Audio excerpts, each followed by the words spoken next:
बहुत गई थोड़ी रही।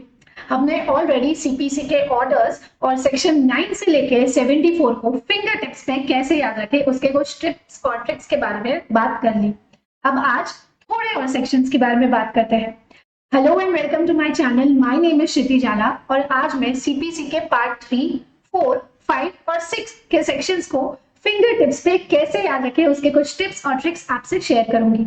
और हर वीडियो की तरह इस वीडियो में भी मैं आपको बता दूं कि यहाँ हम सेक्शंस को सुपरफिशियली मतलब ऊपर ऊपर से डील करेंगे, जो कि एमसीक्यू पॉइंट ऑफ व्यू से बेशक इंपॉर्टेंट है, लेकिन अगर आप किसी एग्जाम के लिए अपियर नहीं भी हो रहे हो फिर भी ये वीडियो जरूर देखिएगा, ताकि सिविल प्रोसीडिंग्स में क्या क्या एस्पेक्ट्स होते हैं इसके बारे में आपको आइडिया आ जाए। Sections of CPC part 3 to 6 on your finger tips, tips and tricks. हम आज डील करने वाले हैं पार्ट 3, पार्ट 4, पार्ट 5 और पार्ट 6 के साथ। पार्ट 3 जो है वो बात करता है इंसिडेंटल प्रोसीडिंग्स की, सेक्शन 75 से लेके 78 तक। पार्ट 4 बात करता है सूट्स इन पर्टिकुलर केस, सेक्शन 79 से लेके 88 तक। पार्ट 5 बात करता है स्पेशल प्रोसीडिंग की, सेक्शन 89 से लेके 93।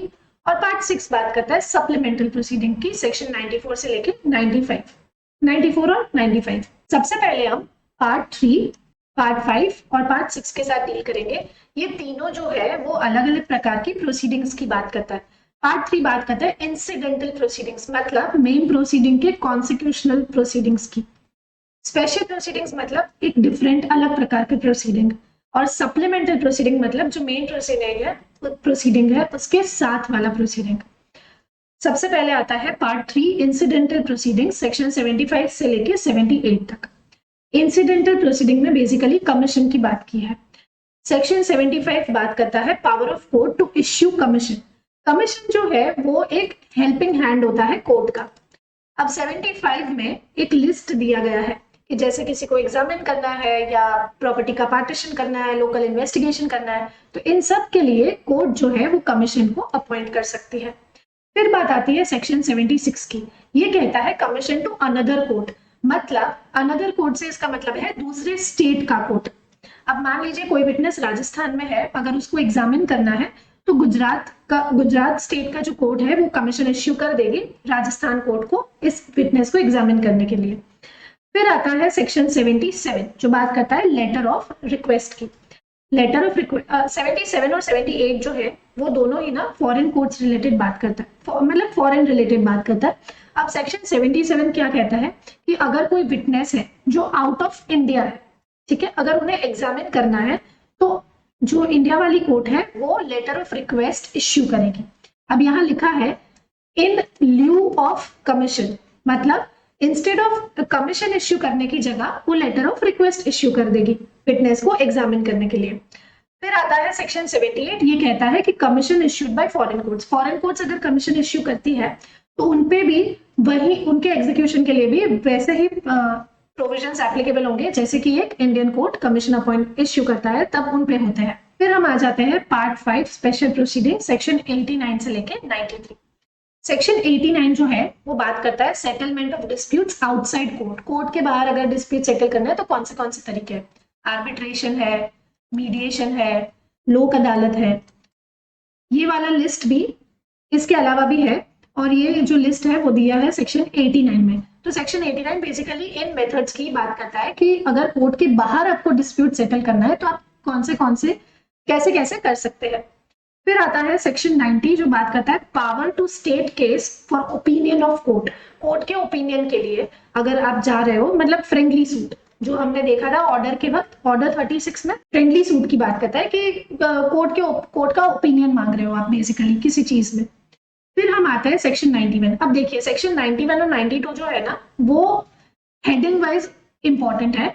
सेक्शन 91 बात करता है पब्लिक न्यूसेंस की। इसमें ये कहा गया है कि अगर पब्लिक न्यूसेंस का कोई सूट इंस्टीट्यूट करना है तो वो या तो एडवोकेट जनरल करेंगे इंस्टीट्यूट, या तो फिर कोर्ट की परमिशन के बाद 2 या उससे अधिक लोग सूट इंस्टीट्यूट कर सकते हैं पब्लिक न्यूसेंस के लिए।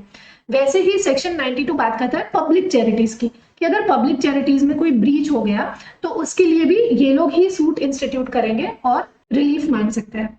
फिर हम आ जाते हैं सेक्शन 93 पे जो बात करता है power of advocate general outside presidency town. ये बस हमें ऐसे ही याद रखना है कि एक एडवोकेट जनरल का प्रेसिडेंसी टाउन्स के बाहर क्या पावर है। फिर हम आ जाते हैं पार्ट 6 सप्लीमेंट्री प्रोसीडिंग सेक्शन 94 और 95। सेक्शन सप्लीमेंट्री प्रोसीडिंग्स, जैसे कि मैंने कहा कि जो मेन प्रोसीडिंग है उसके साथ वाला प्रोसीडिंग।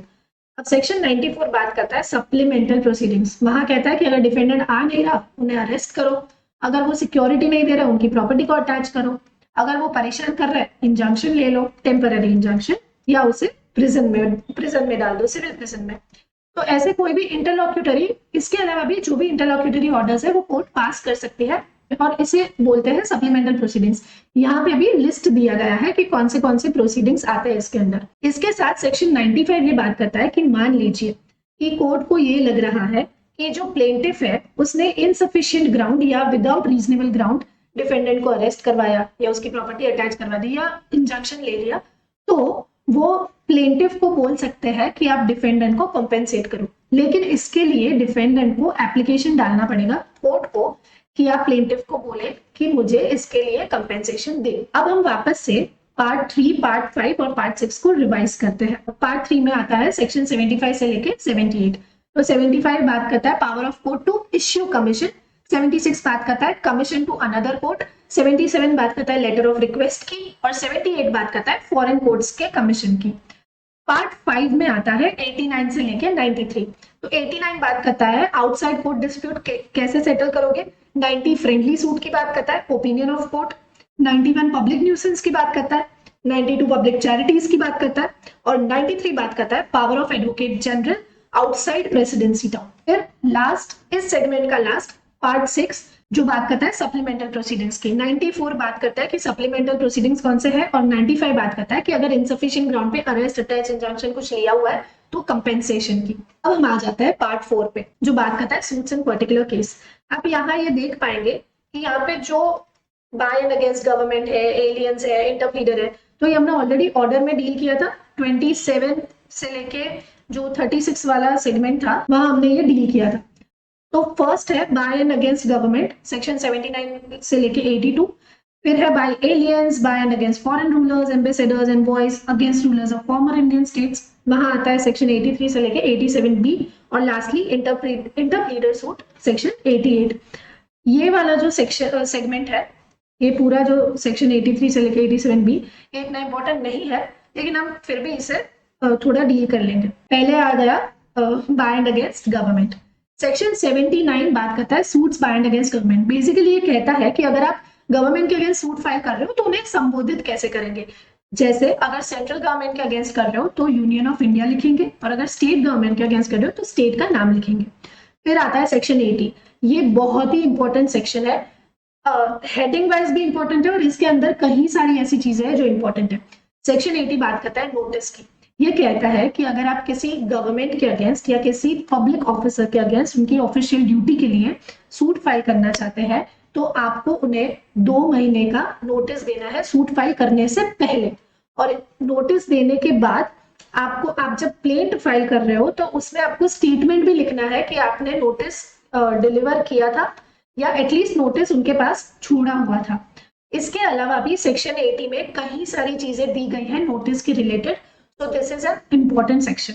फिर हम आ जाते हैं सेक्शन 81 पे जो बात करता है exemption from arrest and personal appearance. सरकारी अफसर जो है उन्हें अरेस्ट करने से उन्हें अरेस्ट नहीं किया जाएगा या उनकी प्रॉपर्टी को अटैच नहीं किया जाएगा, and at the same time वो accept on execution of decree and at the same time उनका पर्सनल अपीयरेंस, अगर कोर्ट को ये लग रहा है कि वो अगर यहाँ कोर्ट में पर्सनली अपीयर होते हैं तो इसकी वजह से जो उनका पब्लिक ड्यूटी है उसको हैम्पर करेगा, तो उनको पर्सनली अपीयर होने से एग्जम्प्ट किया जा सकता है। फिर आ जाते हैं सेक्शन 82 पे जो बात करते हैं एग्जीक्यूशन ऑफ डिक्री।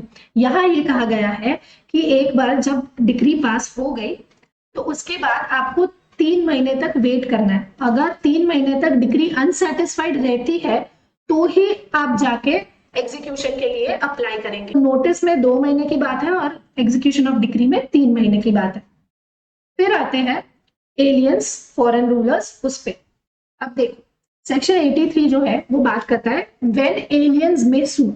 एलियंस कब सू कर सकते हैं? तो पहले तो ये जानते हैं एलियंस कौन है। एलियंस कौन होता है कि ऐसे इंसान जो इंडिया की सिटीजन नहीं है लेकिन इंडिया में रह रहे हैं। एलियन एनिमी भी हो सकता है और एलियन फ्रेंड भी हो सकता है। एलियन एनिमी माने दुश्मन देश का कोई इंसान, और एलियन फ्रेंड माने दोस्त देश का इंसान। अब यहाँ ये कहा गया है कि अगर एनिमी, एलियन एनिमी या तो एलियन फ्रेंड, ये दोनों अगर सूट फाइल करना चाहते हैं तो नॉर्मली जो भी इंडियन सिटीजन जैसे सूट फाइल करते हैं वैसे ये लोग कर सकते हैं। लेकिन अगर alien enemy without central government की परमिशन रह रहा है इंडिया में तो वो सूट फाइल नहीं कर सकता। फिर हम आ जाते हैं सेक्शन 84 की फॉरेन कोर्ट्स कब सू कर सकती है। फिर इसे हम ऊपर ऊपर से देख लेते हैं खाली। सेक्शन 85 बात करता है कि अगर फॉरेन रूलर्स के को प्रोसिक्यूट करना है या उनके अगेंस्ट या उनको डिफेंड करना है तो गवर्नमेंट किसी पर्सन को अपॉइंट करेगी इनके बिहाफ पे प्रोसिक्यूट या डिफेंड करने के लिए। सेक्शन 86 बात करता है कि अगर आपको फॉरेन रूलर्स, एम्बेसडर्स या एनवॉयज के अगेंस्ट सूट फाइल करना है तो कैसे करेंगे। सेक्शन 87 बात करता है कि एक फॉरेन रूलर जो है वो अगर सूट की पार्टी है तो उन्हें आप कैसे संबोधित करेंगे। बेसिकली यहाँ पे ये कहा गया है कि जिस स्टेट के वो फॉरेन रूलर है ना उस स्टेट का नाम आना चाहिए। सेक्शन 87 फॉरेन स्टेट और रूलर की डेफिनेशन देता है, और सेक्शन 87 बी ये कहता है rulers of former Indian states जो है उन पे भी यही एप्लीकेशंस लागू पड़ेंगे। फिर हम लास्ट में आ जाते हैं इंटर प्लीडर पे।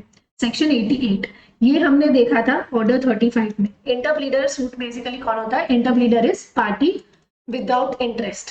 मान लीजिए इसके पास एक घड़ी है, ए कह रहा है ये घड़ी इसकी है, बी कह रहा है ये घड़ी इसकी है। अब इसने घड़ी पे थोड़ा खर्चा किया हुआ है तो ये कोर्ट के पास जाएगा और कहेगा कोर्ट को कि सर ये घड़ी ए बोल रहा है इसकी है, बी बोल रहा है उसकी है, जिसकी भी घड़ी आप प्लीज उन्हें दे दीजिए, मुझे बस मैंने इस पे रिपेयरिंग जो करवाया है उसका खर्चा दिला दीजिए। तो इससे घड़ी में कोई इंटरेस्ट नहीं होता, इसलिए पार्टी विदाउट इंटरेस्ट को बोला जाता है इंटर प्लीडर। सेक्शन 88 बात करता है कि इंटर प्लीडर कब सूट इंस्टीट्यूट कर सकता है। चलिए एक बार रिवाइज कर लेते हैं पूरा पार्ट 4। सेक्शन 79 बात करता है कि गवर्नमेंट के अगेंस्ट सूट फाइल करना है तो उन्हें संबोधित कैसे करेंगे। सेक्शन 80 बात करता है नोटिस की। सेक्शन 81 बात करता है exemption from arrest and personal appearance. Section 82 execution of decree की बात करता है। फिर एलियंस में 83 बात करता है कि कब एलियंस सू कर सकते हैं। 84 बात करता है फॉरेन स्टेट्स कब सू कर सकती है। 85 बात करता है कि फॉरेन रूलर्स को प्रोसिक्यूट या डिफेंड करने के लिए उनके बिहाफ पे किसी को प्रोसिक्यूट या डिफेंड करने के लिए अपॉइंट किया जाएगा। 86 बात करता है फॉरेन रूलर्स, एम्बेसडर्स और एनवॉयज के अगेंस्ट अगर सूट फाइल करना है तो कैसे।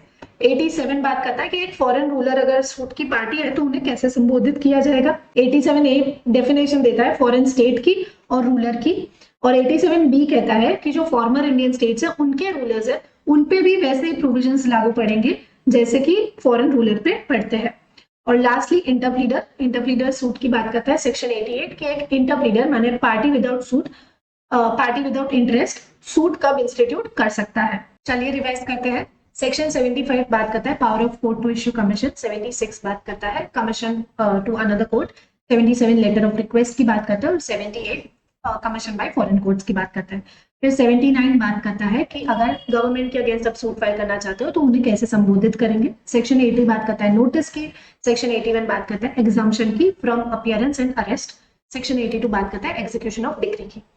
फिर सेक्शन 83 बात करता है एलियंस कब सू करेंगे। 84 बात करता है फॉरेन कोर्ट्स कब सू करेगी। 85 जो है वो बात करता है कि अगर फॉरेन रूलर्स को सू करना है तो उनके बिहाफ पे किसी को अपॉइंट किया जाएगा या उन्हें डिफेंड का प्रोसिक्यूट या डिफेंड करना है। सेक्शन 86 बात करता है कि अगेंस्ट फॉरेन रूलर्स या एम्बेसडर्स एंड बॉयज इनके अगेंस्ट सूट फाइल करना है तो कैसे। 87 बात करता है कि फॉरेन रूलर्स जो है उन्हें कैसे संबोधित किया जाएगा। 87 ए जो है वो बात करता है कि फॉरेन स्टेट के डेफिनेशन और रूलर के डेफिनेशन की, और 87 बी बात करता है कि इंडियन स्टेट्स के फॉर्मर रूलर्स की। फिर हम आ जाते हैं 88 पे इंटरप्लीडर सूट की बात करता है। फिर 89 बात करता है सेटलमेंट आउटसाइड कोर्ट की।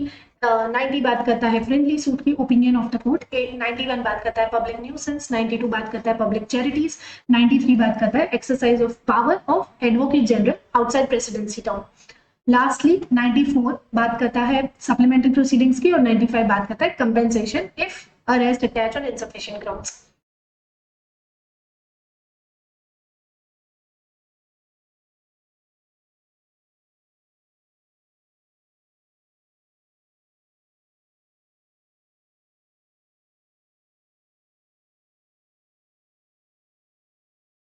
उम्मीद है इन टिप्स और ट्रिक्स से आपकी पढ़ाई का बर्डन थोड़ा सा कम हो गया हो। अगर ये टिप्स और ट्रिक्स आपके लिए यूजफुल रहा हो, कमेंट बॉक्स में जरूर शेयर कीजिएगा। और ऐसे ही कई और सब्जेक्ट्स पे टिप्स और ट्रिक्स जानने के लिए सब्सक्राइब करना ना भूलिएगा। मिलते हैं अगले वीडियो में।